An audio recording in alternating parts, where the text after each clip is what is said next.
recorded. All right, Shalom Adlakum. Once again, we welcome you to another one of our testimonies today. It being that we were presenting a testimony of Revelations for the past month or so. And this, of course, is a continuation of last week's testimony that was titled, and I quote, "They changed the truth of God into a lie." They changed the truth of God into a lie. And so again, this week, we're going to continue with the same title and revelation. And as we do, we're going to ask you this time if you're going to continue to join us. By the way, this is part 3. This would be part 3. A continuation from parts 1 and 2.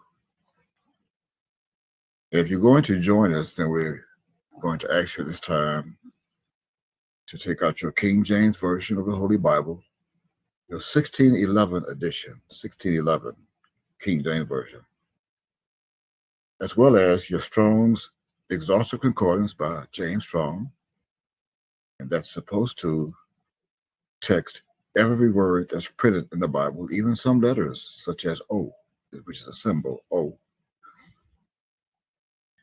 And of course, a dictionary, if you have one. A set of encyclopedias, if you use those during your study as study tools. And a synonym finder by Jerome Irving Rodell that bears the copyright of 1978.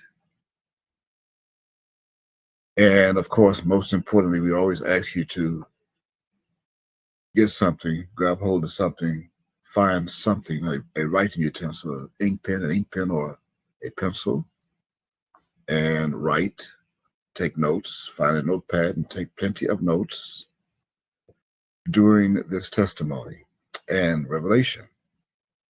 So join us as we invite you to come to our place of learning, our private place of learning and environment, a personal learning environment, PLE, personal learning environment. Sort of like what we revealed during our last session in part 2.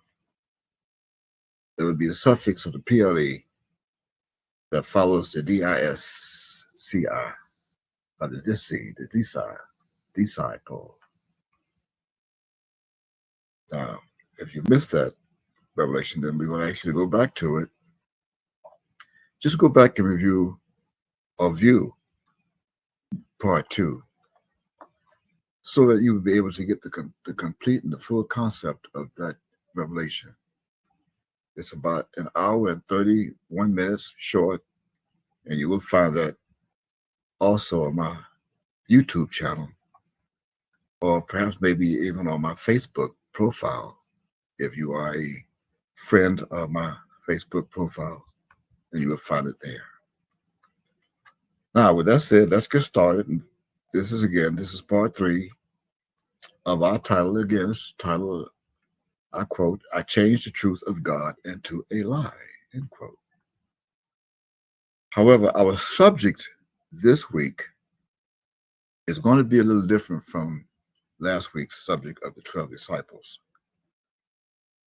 This subject is going to be the 12 appellations of the Christ. The 12 appellations of the Christ. And our topic is going to be the lion's whelp. The lion's whelp. That's going to be our topic. And of course, we're going to introduce, in that topic, we're going to introduce one of the son's name, a so-called name of a son of Jacob. A name, a so-called name, which you thought is a name of one of the sons, one of Jacob's sons, not a son of Jacob, but one of Jacob's sons, one of his sons, the name of his son. And there is a difference. In the meantime, just as we did in parts 1 and 2, we are following a quoted verse that is found in the book and chapter of the New Testament that's known as the Romans. Again, that is where this title is quoted from. So just as 1 and 2, this part 3, and that's going to receives the very same title from that quote from your King James Version Holy Bible's book called Romans of the New Testament. In that book's chapter 1, it's numbered as 1, and that chapter's verse that is segmented as 25. So you can look at that and go back and reiterate on that note. In the meantime, while you're doing that, continue to join us on today's topic, subject, and title. And with that said, for the record, what is today's day? Well, today's day of our calendar, we have a day. We don't have dates on our calendar.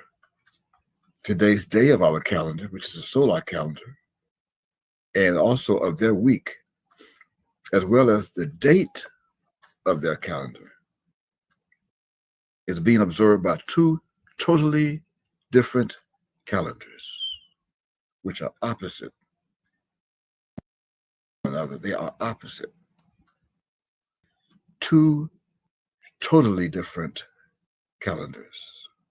One calendar is solar, which is the ruling calendar, and the other calendar is lunar, which is not ruling, rules the night. It rules the darkness, opposed to the solar calendar that rules the light. It rules the light. But they're different. Oppositionist to one another. With that said, let's explain with now the first calendar. The first calendar, as I mentioned a moment ago, is the solar calendar. It's governed and ruled by the sun, S-U-N, which of course is symbolic for the sun, S-O-N, of the universe. And this sun is the one who signifies right now that this solar day of time is now being observed by the Celestial Lodge as the sixth day. Well, now that we are on the east coast of the United States and we are more toward the sundown than there is the sunrise, or actually the sun doesn't move, but the way the earth now, this planet is tilting towards the darkness of that side of the galaxy. We're now looking at the seventh day at sundown. Our day begins at sundown. Our day begins and ends at sundown in the dark. So we are now in the seventh day of the fourth month. The seventh day of the fourth month of our solar year, 6027. So now that we're on the East Coast, and we are broadcasting from the East Coast of the United States of North America, known as the United States, 50 that are conjoined, 48 that are actually conjoined as a mass of this land, with 2 that were united. That's known as Alaska and Hawaii, to bring it to a total of 50. We are now looking at the sun disappearing on this hemisphere, this side of the hemisphere. So we're at the seventh day of our fourth month, the year 6027. We make an emphasis of this so you would know the difference, because we're about to reveal something that you should know. When you look at a clock, you think it's time. And that is not time. Keeping in mind that this revelation and what I'm doing is revealing plenty of secrets that were kept from the rest of this planet for thousands of years. Secrets. Now, on the other two hands, and sometimes a third hand,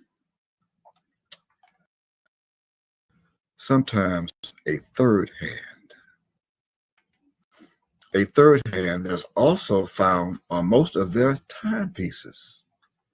Their timepieces, the so-called timepieces, are being propelled by this third hand, or most of their timepieces.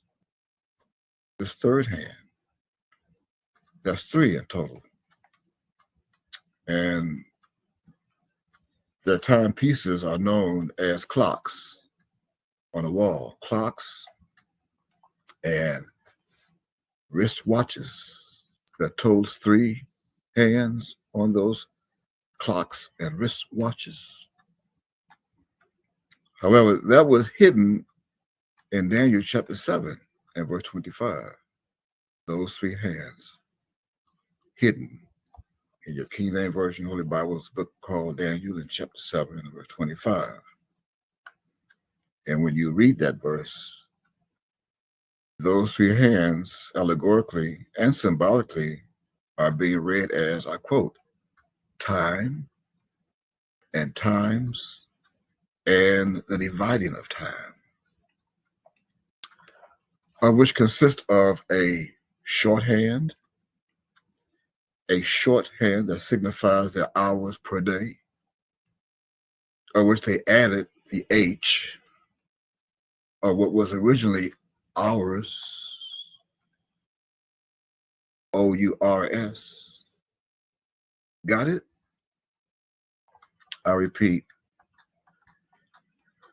the shorthand that are found on the clocks and on wristwatches consist of a shorthand. And that shorthand signifies their hours per day, of which they added the H of what was originally hours, O-U-R-S. Now you got it? Well, if you don't, well, that is another lie that they changed from the truth of God. What? Yes. They changed during transliteration of time, T-I-M-E. They changed hours, O-U-R-S, in their idiom, from left to right, from left to right. From left to right, they have changed the O-U-R-S.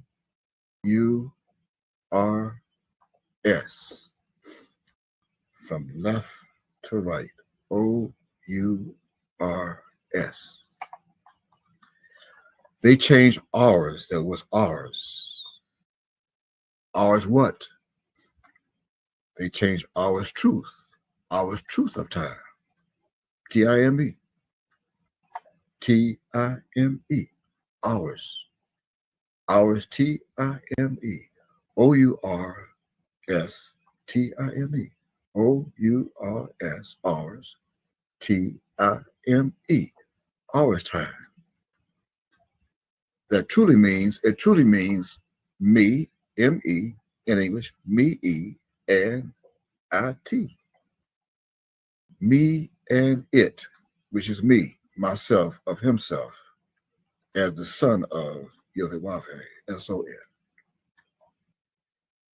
That is what that means. It's another secret. Got it? You should. You should have it. If not, you're going to get it. I'm giving it to you. Again, that's me. M-E. From left to right. From left to right. M-E. And that was generated from our two Hebraic characters known as from right to left. Mem Yod. Mem Yod. From right to left. Mem Yod. created their M-E, me. And that reference, you can find that in Strong's H4310, 4310, me. Mem, yo, me. In your Strong Concordance. That's your first reference I'm giving you from your concordance. If you don't have one, we're going to share one that we have with you. And furthermore, they're it, IT, from left to right, IT, they're it, from right to left. See, that led you to think that this word in English means it. It. And it doesn't. It doesn't mean IT, it. It doesn't mean that. However, the truth is, here's the truth, that they changed into a lie. See, they took the historical secrets of me, Mika, me, Mem Yod, me, Mika, whom they knew and know is the sun, S-O-N. That's being symbolized by the sun, S-U-N, of Yod-Heh-Wav-Heh. And they thought to change my laws by adding their Greek word known as utos, to be transliterated with me, M-E. They took utos to be transliterated with me, M-E, or Memyod, as it, IT, to then be presented to the world during his Torah, not our Torah. See, not ours Torah, but his Torah. Do you know what a Torah is? See, you thought his story had something to do with what happened in the past with a particular person or a people. But his story, if you look in your dictionary, you discover it's a Tory. It comes from Tory, T-O-R-Y. It comes from T-O-R-Y, and we're going to help you with that. We're going to help you with that. But Tory, what it means, see, it comes from Tors. Tor has become shortened for a member of the Conservative Party of the party in general in Canada and the United Kingdom, and can be used interchangeably with the word conservative. However, the history of Tory, T-O-R-Y, in your dictionaries, I've told you to grab a dictionary. Tory is a member or supporter of a major British political group of the 18th and early 19th centuries. But it goes further back than that. It goes far back with the Greeks Tory. The Greeks Tory. So what they did was they took, during Tory, they took our Mem Yod, from right to left, Mem Yod, to create me, M-E, and it, their otos, to become it, to then present it to the world during their Tory of political parties and meetings of what you thought and know today as time, T-I-M-E, time, T-I-M-E, to succumb. Succumb is spelled from left to right. See, all their English's idioms is spelled from left to right. From left to right. S-U-C-C-O-M-B.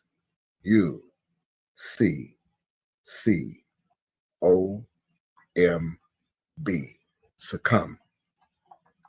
So that T-I and M-E, or M-E and I-T, it succumbed, or it was pressurized into both positions that is from right to left, in care of our Hebrew idiom, to be changed to their it, who they are truly referring to throughout their Torah, which is me, Mika. In other words, their utos, in care of their Greek's word, is me, Mika Yahweh. Mika Yahweh meaning who is like Yod-Heh-Wav-Heh, or Mem Yod-Kaf Yod-Heh-Wav-Heh, which is who is like Yod-Heh-Wav-Heh. It's also known in Rome and in Greece, and to them of the Vatican, as, I quote, himself, end quote, himself, along with itself, and is the same, S-A-M-E, is the same. In other words, Mika is the same. No matter what appellation that you find in the Bible, it's all referring to Mika, himself, itself, the same. And this truth is in care of where you can find the secret in your Strong Concordance under reference in Greek, G846. G846. Nevertheless, their otos, in care of their Greek's word, that identifies me as Mika, the Morithite, was also hidden and can now be found in accordance to the book of the Acts in chapter 1 and verses 9, 10, 11 in part. That means that this is it. This is it, it, and it, is also the same as in the day, D-A-Y, the day spring, S-P-R-I-N-G, the day spring. And you can find that truth in the book of your New Testament called Luke in chapter 1 and verse 78. In other words, through the tender mercy of our God, whereby the day spring from me to it and it to me, to create time, the day spring from on high has visited this planet over 2,055 years ago as Yahshua himself, itself, the same as Mika, as one day, D-A-Y. And that D-A-Y is from left to right, D-A-Y, from left to right. Thus, creating the same day, D-A-Y, the same D-A-Y, day. Reference Deuteronomy chapter 27, verse 11. Make a note, Deuteronomy chapter 27 and verse 11. You can read that as a note. As well as Mika being the same yesterday and today and forever. Reference Hebrews, book of Hebrews, chapter 13 and verse 8. Of which, when the same day, D-A-Y, is spelled from right to left as Y-A-D, Yod, Y-A-D, from right to left. Then it, the same it, now creates our own hand from their left to right, from left to right, H-A-N-D, hand. And that reference could be found in your concordance of H373027. That's, again, make a note. That's Strong's H3027, 3027. Yod creates hand. In the meantime, T-I-M-E. In the meantime, T-I-M-E. In the meantime, to then become the prefix known as it. It, however, spelled from right to left, T-I. T-I. From right to left, even from left to right. From left to right, it. From right to left, tie. So you have tie, T-I, and you have it, I-T, by both idioms. And then by adding on the suffix known as their pronoun me, M-E, from left to right, M-E from left to right. That is taken from our original Hebrew idiom that is written from right to left to then succumb to their idiom that's written from left to right to now become known as me, M-E, of which when you see this combination, there's their prefix it, it, alongside of our pronoun memyod, me, that represents their me, me, and is now found with both when juxtaposed together. Then the whole world was led to think that this combination spells time, T-I-M-E, time. When the truth is, it does not. It represents me, who is it, the same, himself, yesterday, the same, today, itself, himself, the same. Let's go back for a moment because some may be a little confused by the word succumb. Succumb. When you look in your dictionary, you go to your dictionary, we have one we'll share with you. When you go to your dictionary and you type in succumb, C-U, correct, S-U, see, no more C with S-U-C-C-O-M-B. So that definition tells you that it's a fail to resist pressure, temptation, or some other negative force. And in the Merriam-Webster's Computer Software Dictionary Online, is defined as implies weakness and helplessness to the one that gives way or an overwhelming power to the opposing force, succumb. And in the Cambridge Dictionary, it is defined as to die or suffer badly from an illness. They deceive you into believing, changing the truth of God into a lie. They let you think that T-I-M-E is time, but it's not.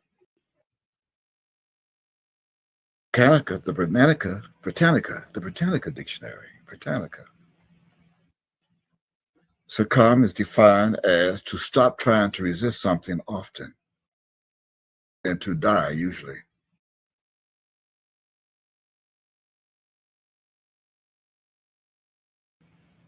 With their T-I-M-E and cure you on T-I-M-E, on time, in T-I-M-E, in time, and of, with time, on time, of secrets that they did not want you to know.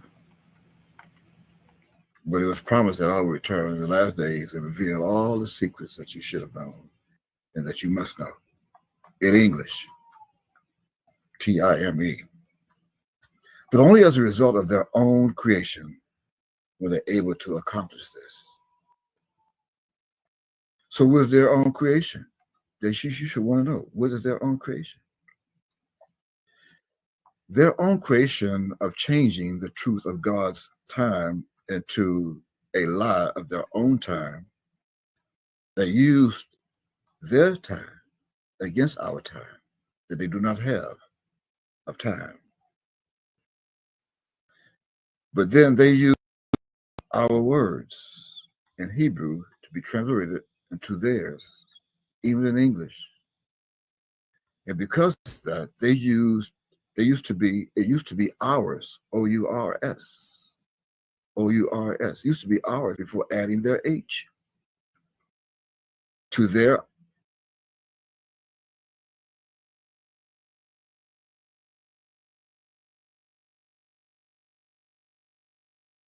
H on the left side.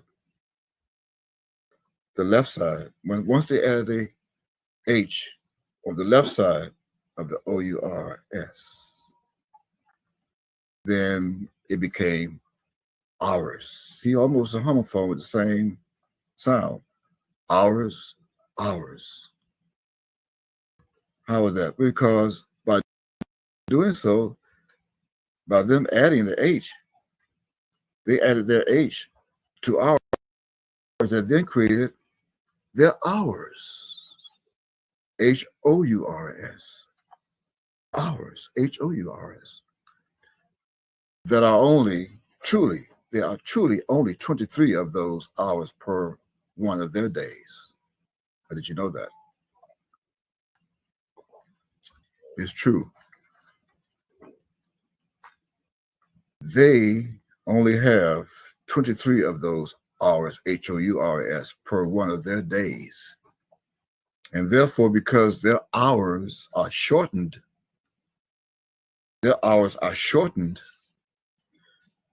to create one of their days, according to Matthew chapter 24 and verse 22, that I preserve for today. Their days are shortened of hours. See, their hours are only 23 hours. And according to the promise that I told my students that I would do and accomplish upon my return, for their sake, I would shorten their hours per day. And again, that's according to Matthew chapter 24 and verse 25, that I am now fulfilling in this testimony of what used to be another secret. That is, for the elect's sake. Then, in fact, we should go read that. Let's read that so you can see that fulfillment. You're going to read that. That'll be Matthew chapter 24.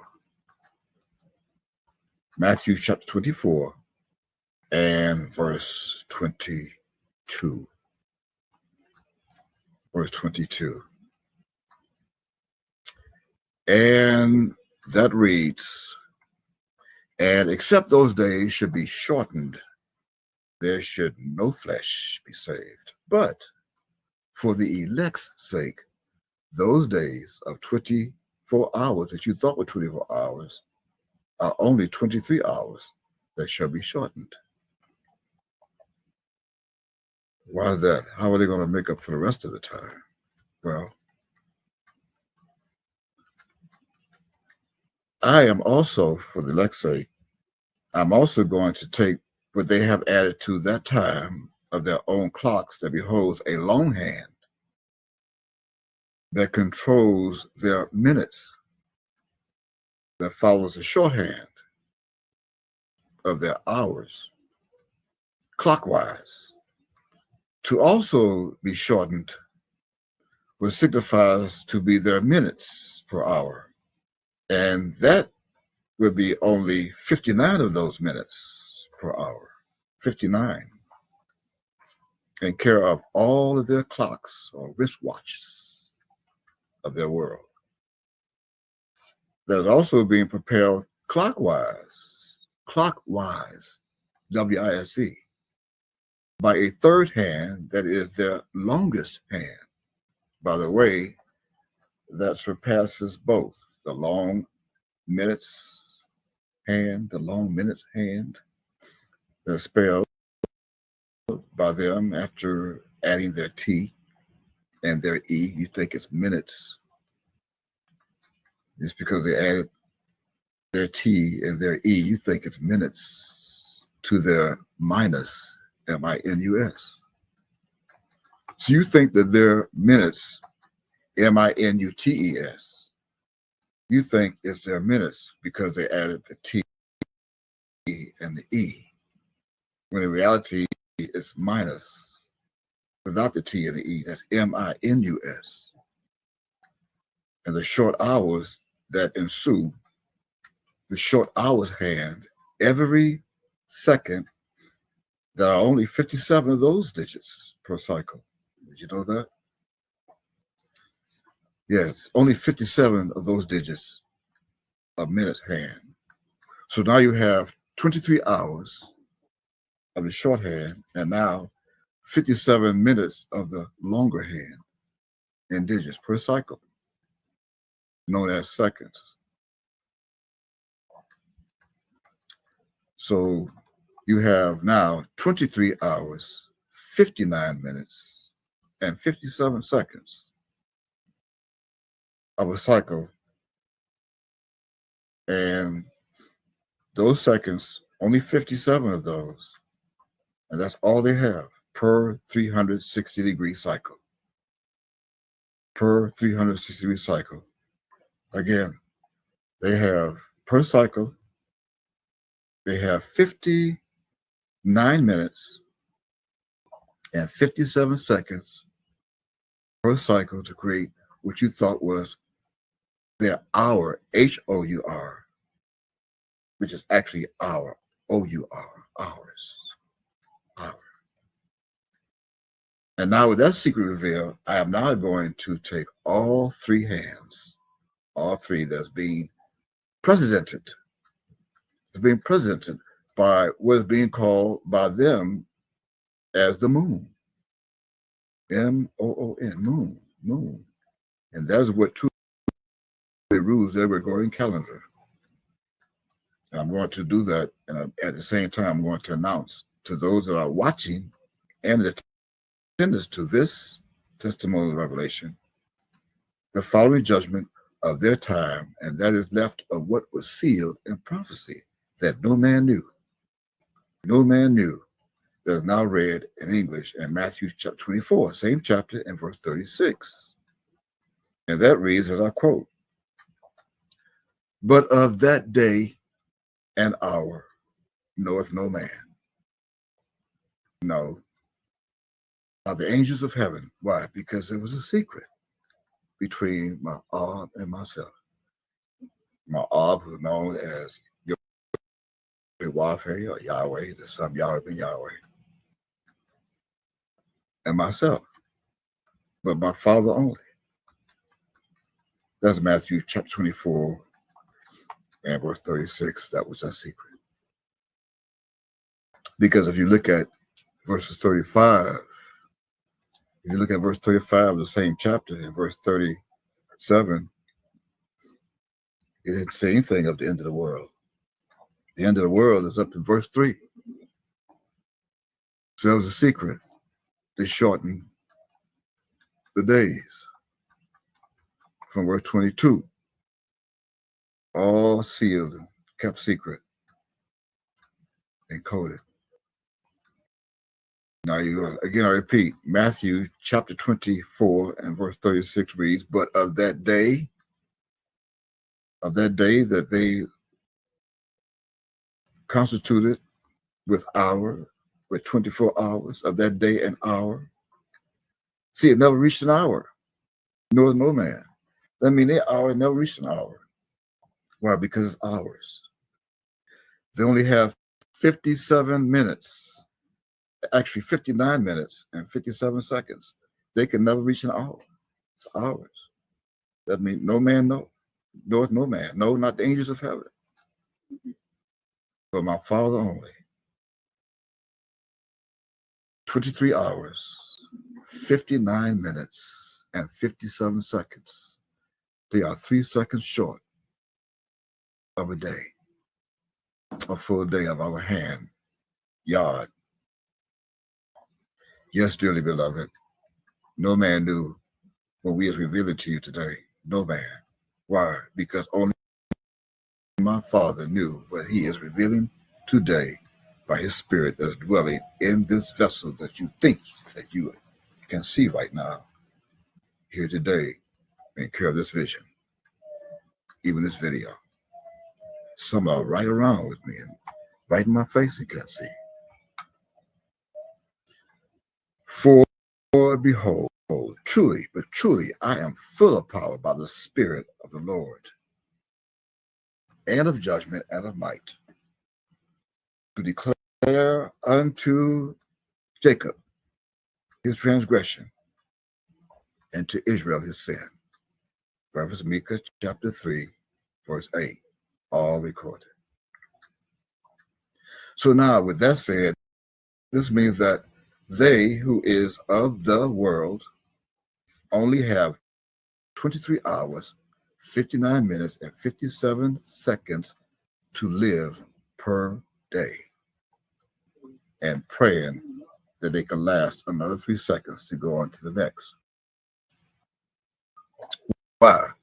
Why? Because we will always be 3 light years. We'll be 3 light years ahead of them in care of their existence through time. Remember, we come from everlasting. So we left those 3 seconds in everlasting because we come from everlasting. And we're going back to everlasting, for everlasting, forever. Remember? No? Well. But beloved, be not ignorant of this one thing, since you don't remember. Beloved, be not ignorant of this one thing, that one day is with the Lord as 1,000 years, and 1,000 years as one day. Reference 2 Peter, in a state called Florida, in a city known as Miami in South Florida, where we did not experience where I am any type of flooding between June, which you know on the calendar as June 12th, June 13th today. This is Thursday, June 13th on their calendar, still is, until midnight 2024. And where I am, we did not experience any floods that they have over exaggerated of South Florida. Begin to look like Italy is looking right now. Go look at Italy. You think we're close to what Italy is looking like and other European countries are experiencing with these floods and dams breaking? No. But I would say I do agree that it is a record that was broken yesterday on June 12th and today, and on the 11th, with this rain falling in South Florida and all of Florida.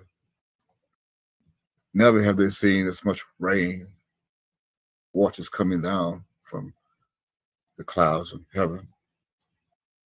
And that's also found in the book called Matthew in chapter 24. It's going to be a time of trouble. We're in it. See, time, that's the time of trouble. Be days of trouble. It's become a time that never was since there was a nation. And now I'm giving you some of that time that never was known until I just revealed it, since there was a nation, even to that same time.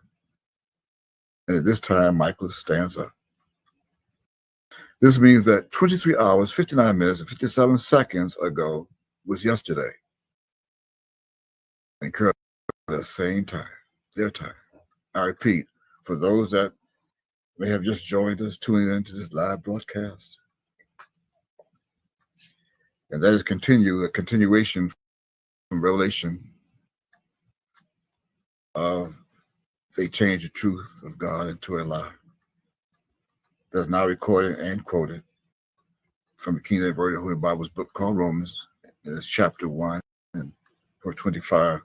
Today's day and their date on their calendar, by their Gregorian calendar, is Thursday, June 13th, 2024. The last time we were on was 7 days ago, on June 6, 2024, of their calendar. 1 week. One of our weeks, WEEKS, compared to their weeks, WEAKS, their week. Again, For the record, this testimony continues from the 3 previous video testimonies and Revelation, actually 1 testimony. This testimony continues from the 3 previous video testimony. 1 testimony on Revelation. And it's titled, and I quote, "The Spirit of Truth is Come." K-O-M-E with a K. K-O-M-E. Now, in our last part 2, we left off revealing that the Christ has his own, what was thought to be, disciples. D-I-S-C-I-P-L-E-S. P-L-E-S. Personal learning environment. But in reality, students, there are students and pupils. P-U-P-I-L-S. Pupils as in the eye, the pupil of an eye that can see. So we left off during that last week's Revelation and Testimony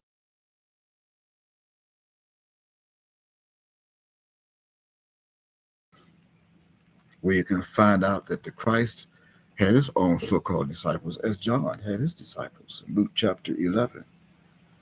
And begin at verse 1 through 4. And that reads, and I quote, "And it came to pass that as he was praying in a certain place,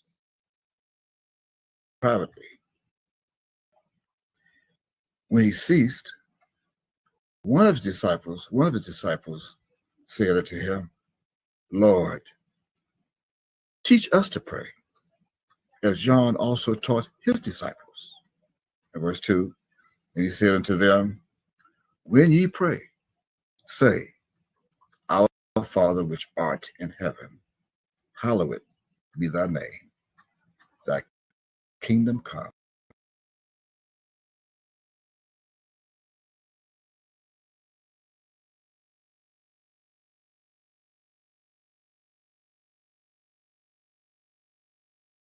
So for everyone that is indebted to us, and lead us not into temptation, but deliver us from evil." End quote. End of verse 4. And that is a lie.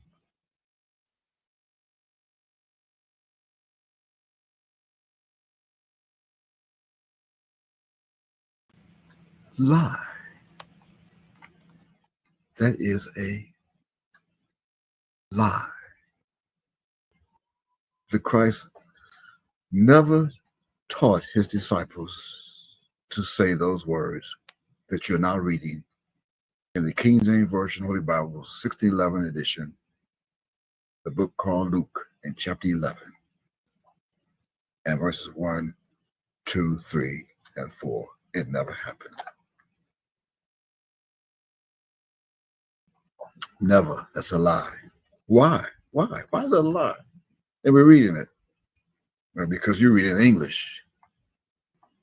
You are reading it in English. The English is idiom.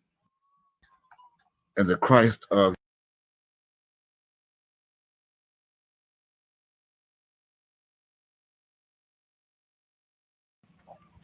they were and still are Hebrews. And they speak Hebrew. They write Hebrew.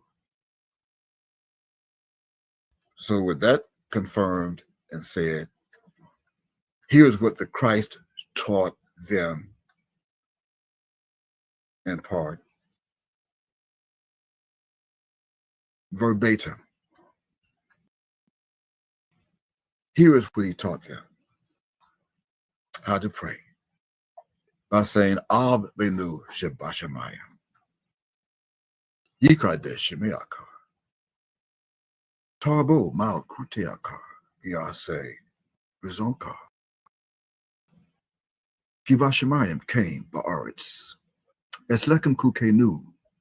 Tainla Hayam. Uslaklanu. Al Kateinu Kimushasokim. Gamunaknu. Lakote em Lanu. Beal Tevi Enu Ladeni Sayo. Kim Kalsinu mean Hara. Kilakar, Hamamlaha, Reha Yipara, Behatif Edit, Leolame, Olamein, Sila. That is what he taught the disciples. You could also find that translated in English in the book called Matthew in chapter 6, verses 9 through 13. And Ma'ab also put it in this book. This book, in the back of this book, to teach his disciples, which is titled An Introduction to Hebrew, the Language of God, Yudhe. This is why he taught his disciples in the back of this book,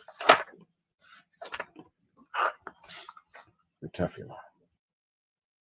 So just as John the Baptist taught his disciples the Tefillah, I taught my disciples here today with me the Tefillah that you just heard me utter. I didn't read it. It's in my mind. It's in my mind, my soul. Didn't read it. It's in my soul. So, with that truth, here is more of the truth of what represents the so-called disciples of the Christ,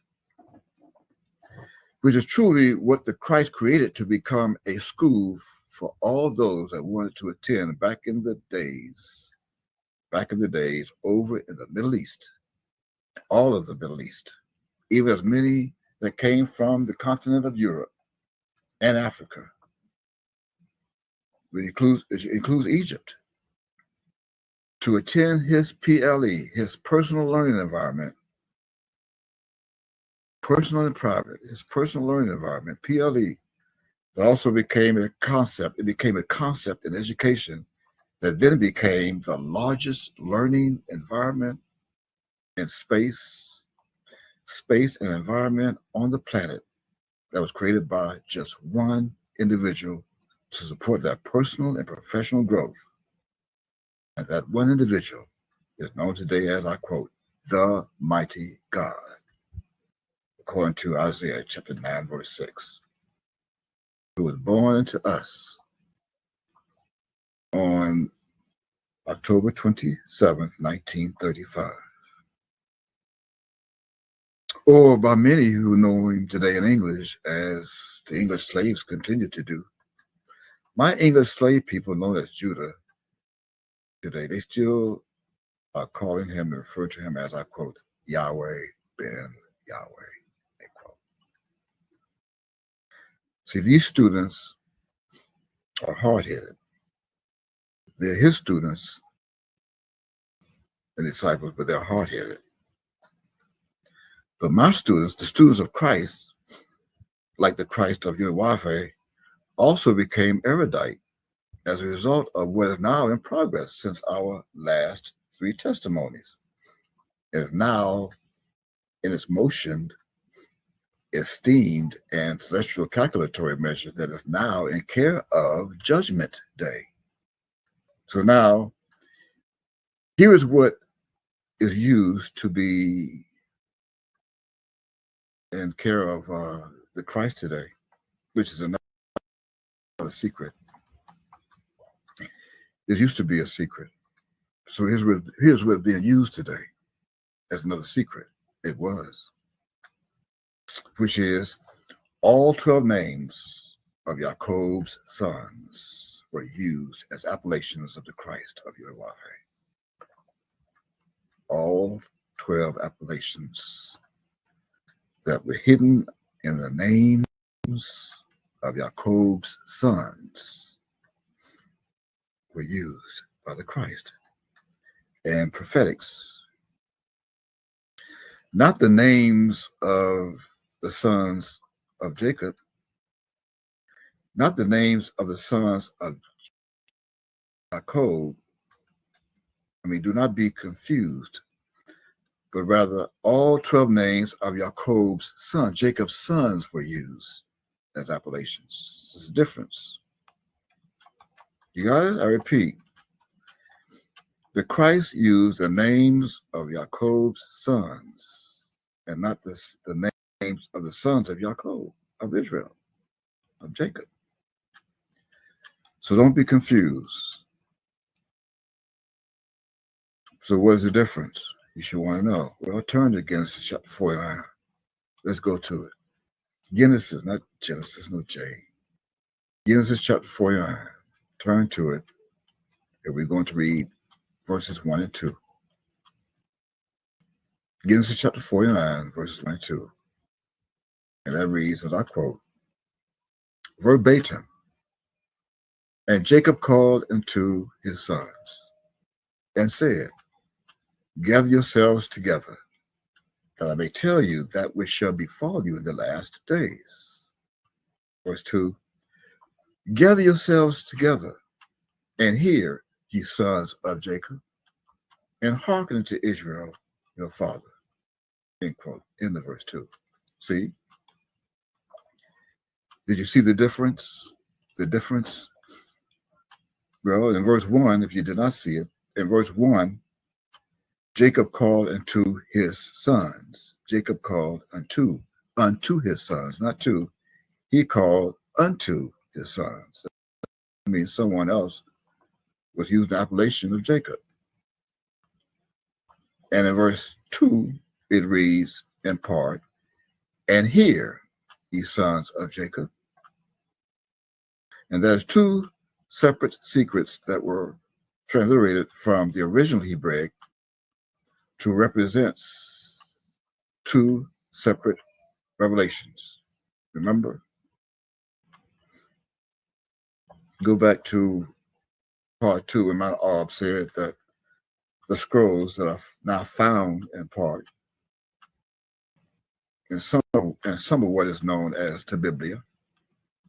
The original scrolls then fell into the hands of Greece to become part of their Tabiblia in Greek, or Bible in English, by those theologians. That the scrolls was written in several ways. In fact, that truth is also found in this book that he released in 1980. This book. The title. See the title of that book? That's the title. That's his title. This book is now out on the market. And on page 9 of this book, on page 9, see, this is his book. It's his book. In fact, let me read what it says under the photo image here, the black and white photo image, as I quote, Shalom, Shalom Aleichem, Shalom Aleichem, Shalom Aleichem, Shalom Aleichem, period. I am the Grand Master of the Celestial Lodge, comma, architect of the universe, comma, the blessed and only potentate, comma, and I am the founder of the nation of Yod-Heh-Wav-Heh, comma, true holiness, TH, true holiness and righteousness, period. I am come to establish the kingdom of Shalom, comma, which is the most powerful knowledge of peace in existence, period, end quote. And on page 9, I'm going to read what he mentioned to those scribes, that recording that you may go to and find on YouTube. It's titled Yahweh Time Interview. We also presented part of that in our last part 2 of this 3 parts testimony. But on page 9 of this book, and the 3rd paragraph, I'm going to quote, first, comma, it is important for you to remember that the Bible is past, comma, present, comma, and future at the same time, period. The Bible is written literally, comma, figuratively, comma, poetically, comma, symbolically, comma, prophetically, comma, metaphorically, comma, allegorically, comma, as well as simile and prose, prose, period. Unless you are a religious scientist, comma, you have no idea when to read the Bible as prose and poetry, or whether to read it figuratively or literally, or when to read it as a prophecy, or how to understand the symbols such as found throughout the book of Revelation, period. Thus, comma, you need a teacher from God, period. Don't leave it up to someone else to read it for you, semicolon. Get your Bible and follow these scriptures for yourself, period. Read them, comma, study them, comma, and ask questions for yourself, period. I have all of the answers for you to study, period. And I'm going to read part of what's found as the last paragraph to the bottom of this page 9. As I continue to quote, the first scripture that should govern our behavior is 2 Timothy 2:15, which says, comma, I quote, in bold print, study to show thyself approved unto God, Yahweh, in parentheses. A workman that needs not to be ashamed, comma, rightly dividing the word of truth, period, end quote. That is what is found in this book.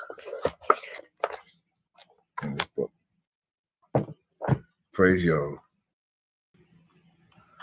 Now, with that said, this means that in verse 9 of the same chapter 49 of the book called Genesis of your King James Version Holy Bible, Judah was not the only one who was to be a lion's whelp when you read that verse where that's found.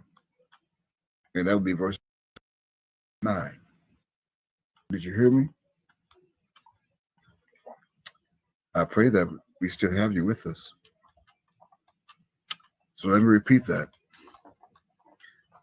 This means that in verse 9 of Genesis chapter 49, Judah was not the only one who was to be known or symbolized as a lion's whelp, even as an allegory. So let's read that. Let's go to Genesis chapter 49. We're going to read verse 9. And I quote, Judah is a lion's whelp from the prey, my son. Thou art gone up. Thou art gone up. Stooped down, he couched as a lion, and as an old lion. Who shall rouse him up? Question mark. Who shall rouse him up? It be who else of those names in care of Jacob's sons was also to be a lion's whelp? Who else? Well, let's read on down. Let's go now to 18, and let's continue and let's see if we can find out the answer to that question. Verse 16 reads, I quote, Dan shall judge his people as one of the tribes of Israel. Verse 17, Dan shall be a serpent. Dan shall be a serpent by the way, an adder in the path that biteth the horse heels, so that his rider shall fall backward. verse 18, I have waited for thy salvation, O Lord, end quote. That should be a mystery. That is a secret. It was a secret. Not when I'm done, it will not be any longer a secret. See, there was never, here's another secret, there was never a son of Jacob or Jacob or Israel whose name was Dan, D-A-N. Never was. That's coded. It's an allegory. Why is that? Because go back to what my father was telling them in that interview, that time interview in 1986 in his office. Each of these three English letters creates the meaning of another English word, D-A-N. Each one of those letters creates one English word. This means that this Dan, D-A-N, it bears to more English words than you can imagine when positioned differently. It bears, in fact, it bears at least three more. Three more English words when positioned differently. So with that said, this means, here's a secret. This means that the first of those three is A-N-D, and. A-N-D, and. And that's a conjunction. It's a conjunction that empowers the word that you see here in verse 17 as adder, A-D-D-E-R, adder. That means that Dan is going to be an adder to Judah, or what was imposed upon Judah as a lion's whelp. Dan is the adder that was created from the second word, also that's known in medicine as deoxyribonucleic acid. Deoxyribonucleic acid. You got it? Deoxyribonucleic acid, also known in medical term as DNA. So now we started with D-A-N and A-N-D, and now you have DNA. Deoxyribonucleic acid. DNA, for short. And that identifies the molecule inside cells of one being from the beginning, known as the son of Yod-Heh-Wav-Heh, or Adam in Genesis chapter 2, that carries 23 chromosomes from a woman, and only one deoxyribonucleic acid,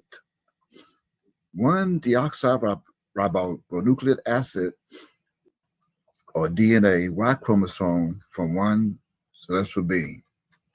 That brings a total of 24. 23 of the X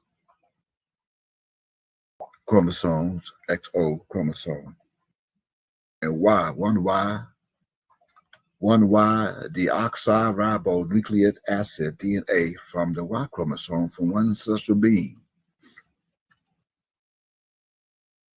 known as God, which is the molecule inside of the cell that contains the genetic information that's responsible for the development and function of an organism that he got as a DNA. The DNA molecules allows this information to be passed from one generation that I left thousands of years ago to the next generation that is here with me now today. You need a teacher from God to read the Bible. You didn't know that. You thought it was Dan. Jacob never had a son named Dan. There is no Dan in the Bible. It's Daniel. Daniel. Only white folks have a son named Dan. And that DNA doesn't pertain to the white folks, European. This means that not only will The judge of Israel come from that same DNA as his father, but the judge would also be a serpent, by the way, just as it reads in verse 17. Now you got to say, wow, you mean there's a serpent coming from God's loins, from his DNA? Yeah, that's what you see. You need a teacher from God. That's all you know. That's all you see, serpent. That's what they put in the Bible, transliteration. But you should be wanting to know, who is the judge? Who is this judge? The word they put Dan in the Bible, they tell you Dan means the judge. It's no Dan. The DNA. The DNA is the judge. In fact, refer back to Micah chapter 3, verse 8. As I said, I'm full of power by the Spirit of my Father to declare judgment to Israel and Jacob. So go to another scripture. Go to John for a moment. Go to John chapter 5. Let's go to John chapter 5. I'm going to read from verse 21 to about verse 27. John chapter 5. And let me say this to you as a reminder, as I read what I left on record in Hebrew that is now available for you to know and hear me today in English, that you should hear. For as the Father raises up the dead, as he did, my Father raised up the dead back in the 80s, and quickeneth them, even so the Son quickeneth whom he will. Verse 22, for the Father judgeth no man, but hath committed all judgment unto the Son. Verse 23, that all men should honor the Son, even as they honor the Father. He that honoreth not the Son, honoreth not the Father, which has sent him. You need a teacher from God. Verse 24, verily I say, verily, verily I say unto you, he that heareth my word with your ear of the four corners of the earth, and believeth on him that sent me. You need a teacher from God. Hath everlasting life, and sent me. He sent me in September of 1992. In 1992, he sent me to you. So again, I repeat, verily, verily I say unto you, he that heareth my word, even this testimony on this video, and believeth on him that sent me, mem yod me of ti, it hath everlasting life, and shall not come unto condemnation, but is passed from death unto life. Verse 25, verily, verily, I say unto you, the hour, H-O-U-R, is coming. H-O-U-R is coming from the O-U-R, is coming, and now is. And no longer their hour, but hour. The hour is coming, and now is, when the dead shall hear the voice of the Son of God, that now is on this video. And they that hear shall live. Verse 26, for as a Father hath life in himself, it himself,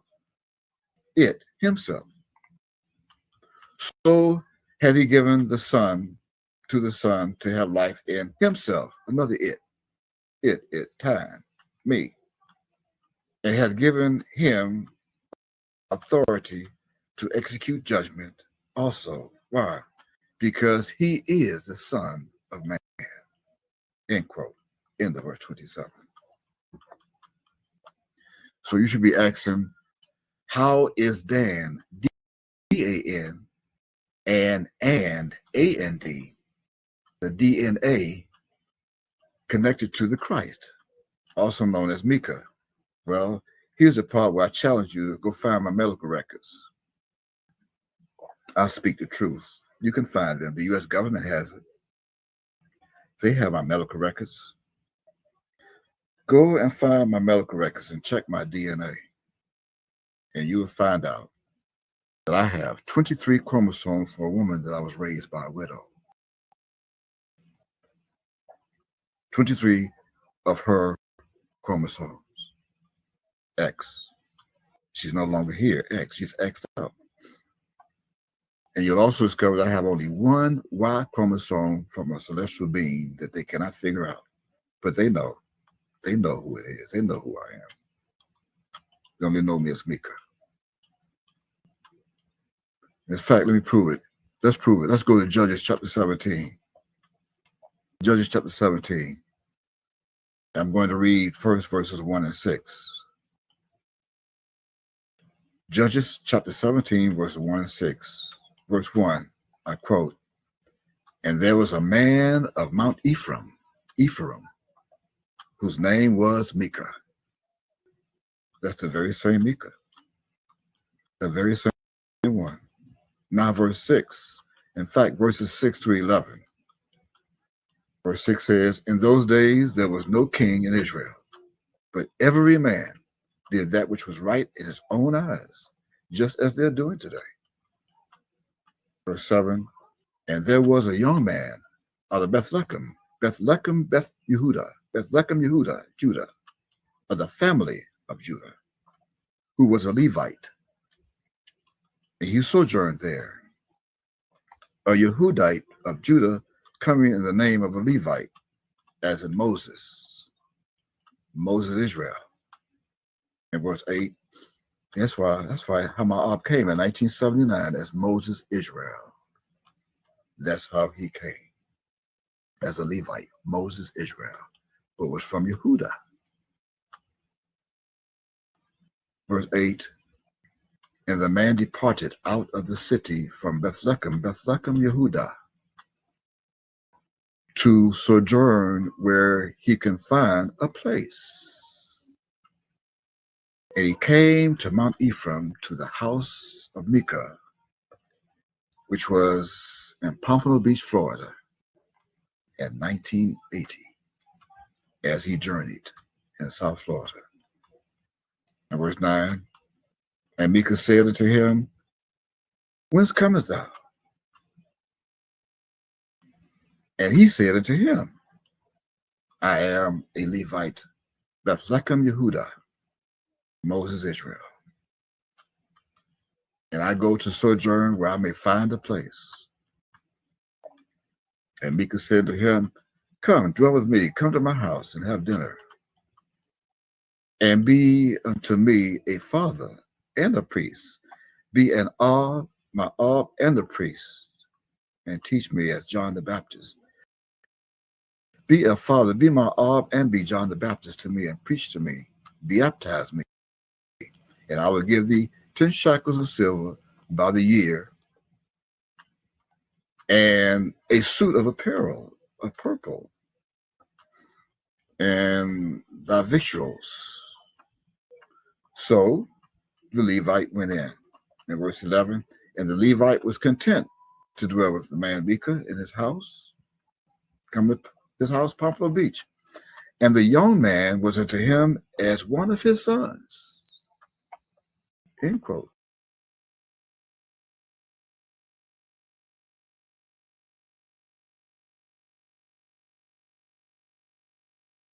Whose sons? As a Levite?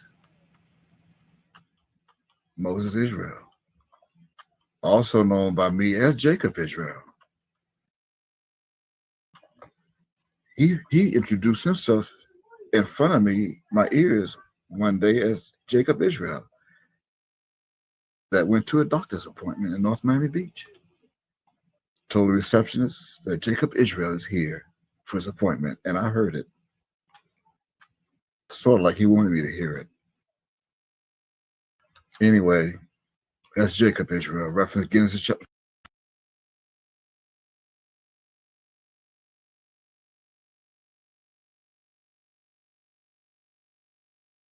That was thought to be Dan. Now look at chapter 18 of Judges. Thought to be Dan. Look at Judges chapter 18, the next chapter. And read with me. Read with us. Read with all of us that are here, trapped in this body. Read verses 1 to 6 with us. It also says, in those days, verse 1, in those days, there was no king in Israel. And in those days, the tribe of the Danites sought them an inheritance to dwell in. For unto that day, all their inheritance had not fallen unto them among the tribes of Israel. Verse 2, and the children of Dan sent off their family 5 men. The children of Dan sent of their family 5 men from their coasts, men of Valor, from Zorah, and from Eshtaol, to spy out the land and to search it. And they said unto them, go, search the land. Who, when they came to Mount Ephraim, my M-I-A backward, M-I-A, Miami, from, see, you got Mount Ephraim, but Mount Ephraim, the suffix is from right to left, M-I-A, short for Miami, to the house of Micah. They lodged there. In verse 3, when they were by the house of Micah, they knew the voice of the young man, the Levite. And they turned in thither and said to him, Ak Moshe, who brought thee hither? And what makest thou in this place? And what hast thou here? And he said unto them, thus and thus dealeth Micah with me, and hath hired me, and I am his priest. I am his priest. I am his John the Baptist. And they said unto him in verse 5, ask counsel, we pray thee, of God, that we may know whether our way which we go shall be prosperous. Verse 6, and the priest said unto them, go in peace, go in shalom, before the Lord is your way, wherein ye go. End quote, end of verse 6. See, these are those that are with Dan, D-A-N, and also of A-N-D, A-N-D, A-N, and also with DNA, with the DNA and the A-N-D of the Judah, Yehudites, also known today as false Christians. They are false Christians with the same DNA that were told in verse 6 by Moses, Israel, to go in shalom. As he comes to establish the kingdom of shalom, go in shalom, go to shalom, go in peace. But they did not do that. They did not listen. And because they refused to do that, then Dan became a lion's whelp. Dan became a lion's whelp opposed to Judah. And let's prove it. Go to Deuteronomy chapter 33. As in the 33rd book of the whole Bible. Deuteronomy chapter 33, and we're going to read verses 1 and 22. We're going to read verses 1 and 22 of Deuteronomy chapter 33. And that reads, as I quote, verse 1, and this is the blessing wherewith Moses, the priest, the Levite, the man of God, blessed the children of Israel before his death. End quote. And now let's read verse 22. That says, quote, and of Dan, he said, D-A-N, he said, Dan is a lion's whelp.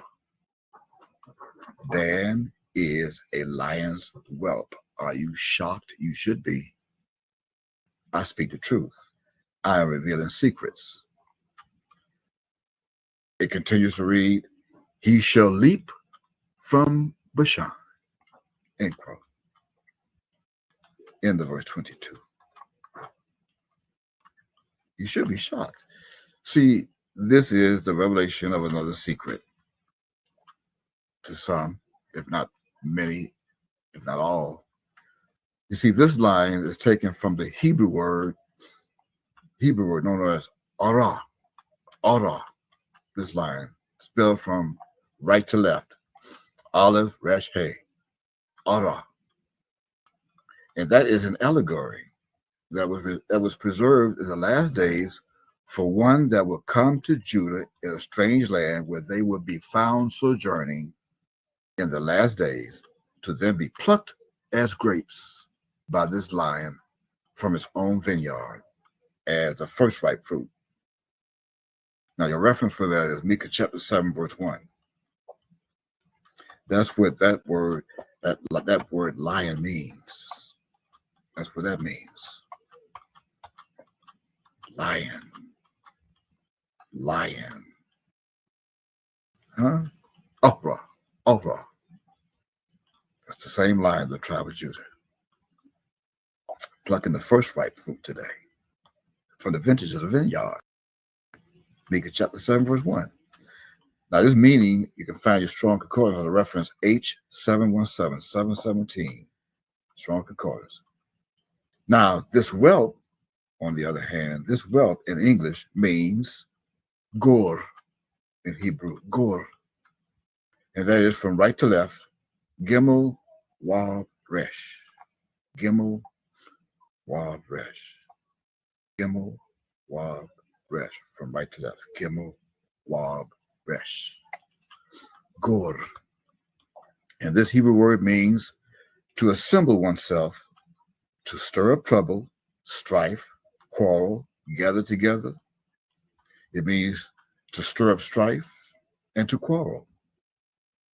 Reference Strong's H 1481, 1481. This means that there would come an attempt to Micah's house in the future, in prophecy, to where Micah would be with his students, even in the past, in the last days. There would be a company of men from Yehuda, but their only purpose and intent would have to been to assemble themselves for the soul's purpose. That's S-O-U-L apostrophe S. The soul's purpose to stir up trouble, strife, and to quarrel with Micah, gather together their own, and to stir up more strife, but most importantly, to quarrel. However, the Levite priest that came to Micah's house in 1980, and then again in 1992, put a stop to them and told them to go in shalom, go in peace, go to shalom. That's also known as shalom. And leave the man of shalom. Go in shalom and leave the man of shalom alone. Leave the man of shalom alone. Leave the man of shalom, leave the man shalom alone. You can find that reference in Micah chapter 5, verses 1 through 5.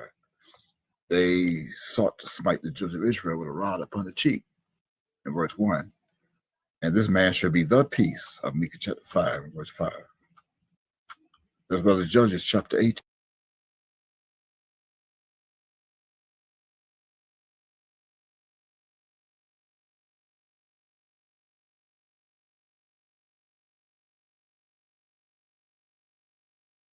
Serpent of Genesis chapter 49 and verse 17 that was hidden under Dan, it would be bitten and would become bitten by the way.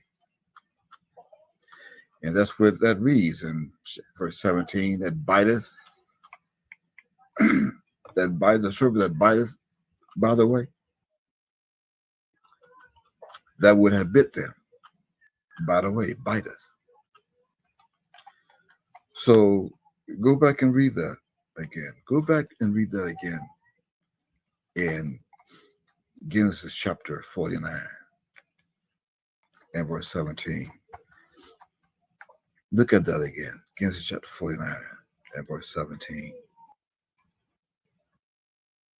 And that reads, as I quote, Genesis chapter 49, verse 17. Dan shall be a serpent by the way, an adder in the path, that biteth the horse's heels, that bore the horse heels, so that his rider shall fall backward. See, biteth there. So now, how would you go to Micah? You were told to go to Micah. And if you do, as you ask for the day of the Lord,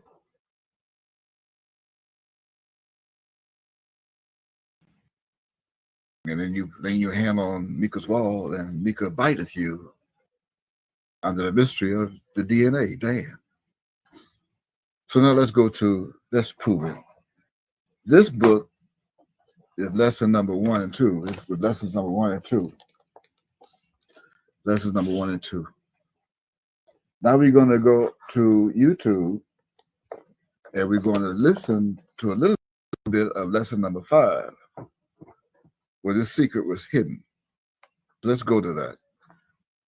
I'm who with me, someone in charge. We're going to go to lesson number 5. Let this soak into your mind.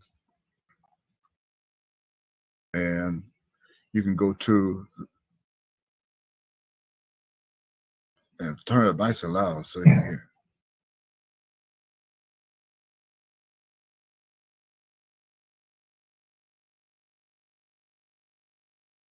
Just never was since there was a nation, even to that time before the creation of the earth. Nothing has been this bad since the creation of the earth.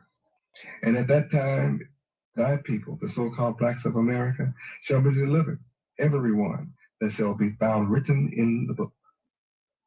What book? The Lamb's book of life, my book, Yahweh ben Yahweh's book. Yes, dearly beloved.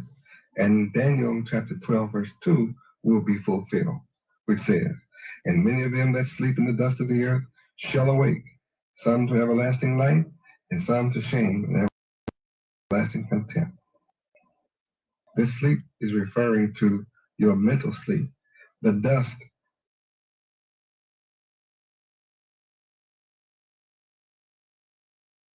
living in the ghetto, taking drugs and the useless, vain conversations that take place, all the immoral and wicked conversation that takes place among our people living in the ghettos and in the cities of America. Isaiah chapter 66 verse 24 says, and they that reject the truth shall go forth and look upon the carcasses of the men that have transgressed against me, Yahweh, for their worm shall not. You pause that for a moment, because many I know for a fact that they're not hearing this. And just at that moment, as we pause that, and if you read Isaiah chapter 66 in that verse, it does not have Yahweh or Lord there. It doesn't have Lord or God there. At that moment, he was telling them, who was reading to them, that he's Yahweh. And they can go look at that verse for themselves. They will not see Lord or God. He was telling and talking to them when he said, me, Yahweh. Me, Yahweh. Continue on for a few more seconds.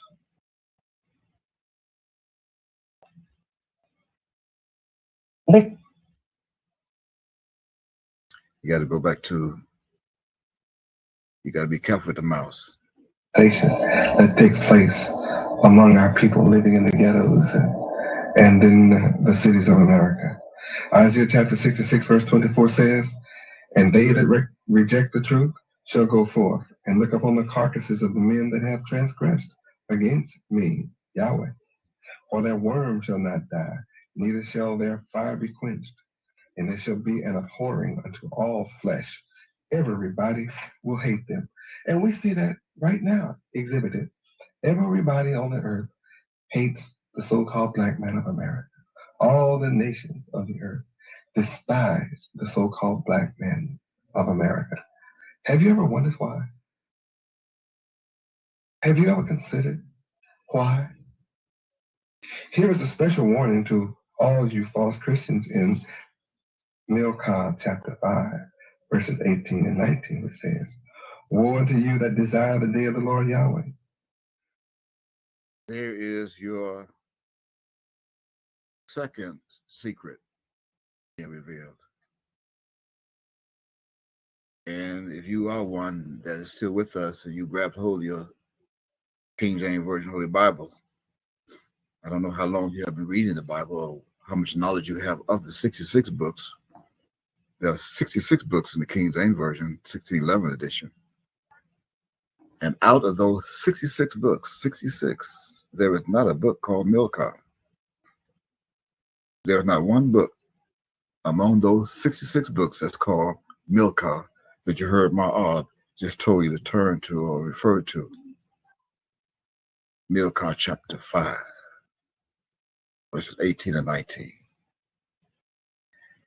That is what we know as a midrash.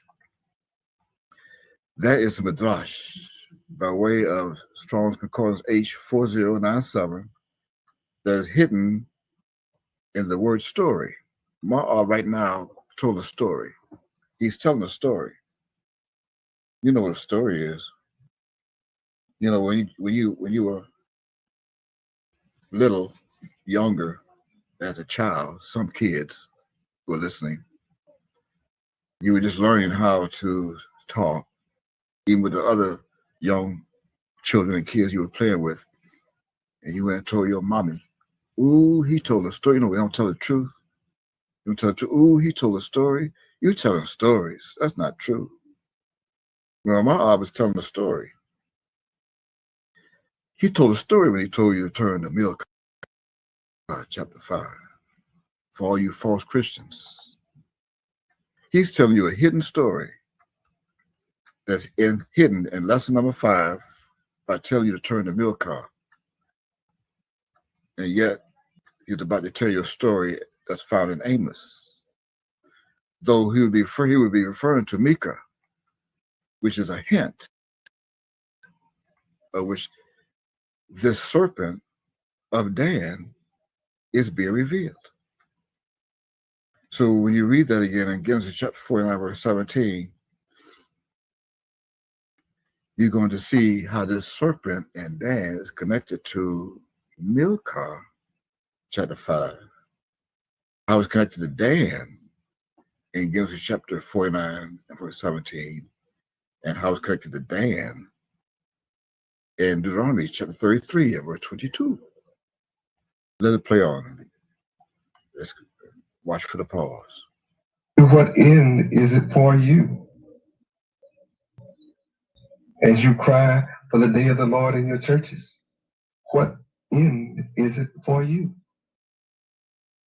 The day of the Lord Yahweh is darkness. You don't know what you're crying for.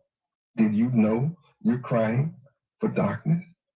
That's what Micah chapter 5, verses 18 and 19 says. It would be a day. Now, tell another story that's hidden under Midrash. The story is telling you, he just told you now, is that's what Micah chapter 5, verse 18 and 19 says. And there is no Micah chapter 5, verses 18 and 19. Again, Midrash. He's telling the story of the serpent. That means this Midrash is of divinity, which means to practice divination, divine, to be divine, and to observe signs, learn by experience and diligently, and to observe what you learn, and to learn what you observe and practice. It also means fortune telling, to take even as an omen, and to practice that continually of the divination, and to observe these signs. Reference, Strong's Concordance, H5172. That is what you only knew as a serpent. That is the serpent that we're going to come up to in a moment. As though Micah would become a serpent like that old serpent, the devil. No, that is not that serpent. Let it play on. Let's show them. Let's hear The it. day of the Lord Yahweh is darkness and not light. As if a man did flee from a lion and a bear met him, or went into the house and leaned his head on the wall and a serpent bit him. Pause. Yes, dearly beloved. There it is. From Amos chapter 5. He's reading from Amos chapter 5, verse 18 and 19. And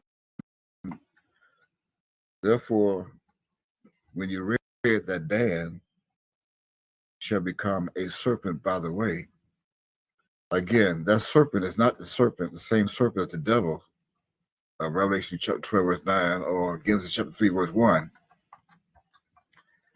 I repeat, that serpent that you see in English comes from the Strong's Concordance under H 5172, not 5175. It comes from the etymology of 5175. Again, that means to be divine, to practice divination, to observe signs, and learn by experience, even diligently, and to be diligently observing these signs, and to also practice fortune telling, as Micah would be practicing fortune telling in the future and prophecy, to take as an omen, and to practice the divination as he observed from John, his father, the signs. That is what you only knew as serpent. But you thought Micah would become a serpent, a snake. No.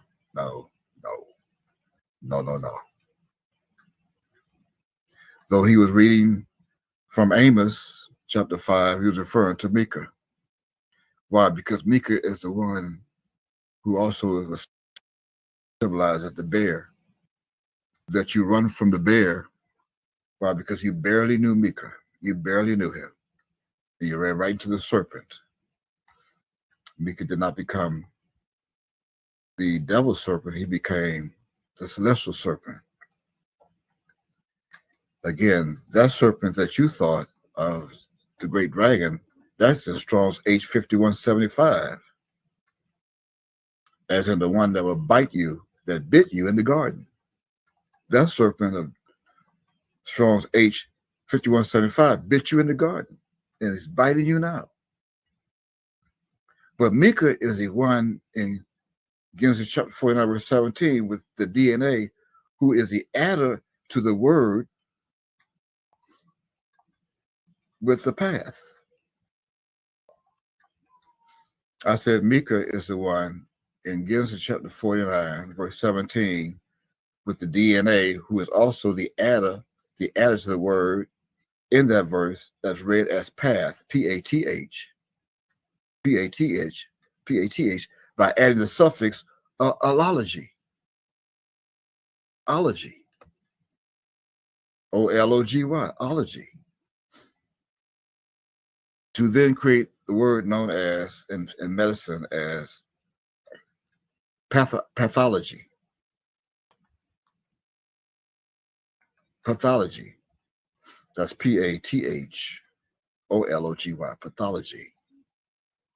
That now creates this pathology taken from the Greek word, that was taken from the Greek word known as pathologia. Pathologia, meaning the study of suffering. The study of suffering that fulfills the serpent that bit the man and the man who did flee from a lion, from a bear, which is symbolic as also the lion, with the whelp, the lion's whelp of Genesis chapter 49 and verse 9, and Deuteronomy chapter 33, verse 22, and also to be discovered today, to be found with a bare-minded, that met you, who are all of those with the same DNA of Dan, who went into the house of Micah and leaned his hand on the wall of Micah's house, and a serpent bit you, just as Mount Og warned you, and now telling you of you in this story, they curve the secret midrash that was hidden in Amos chapter 5 and verse 19. Knowing all along that there is no Micah chapter 5 and verse 19. So what is midrash? You should want to know what midrash is. And when you go to Strong's H 4097, you go to H midrash H 4097. Just type it in your search box in your Strong Concordance. Go to your concordance in the back and go to H4097. It takes you right to midrash. Actually, 40 should be 4076. 4076 probably should be.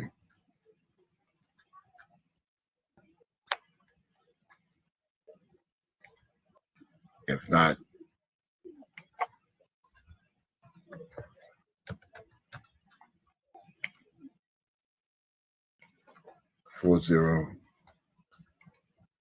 let's see if we can find that.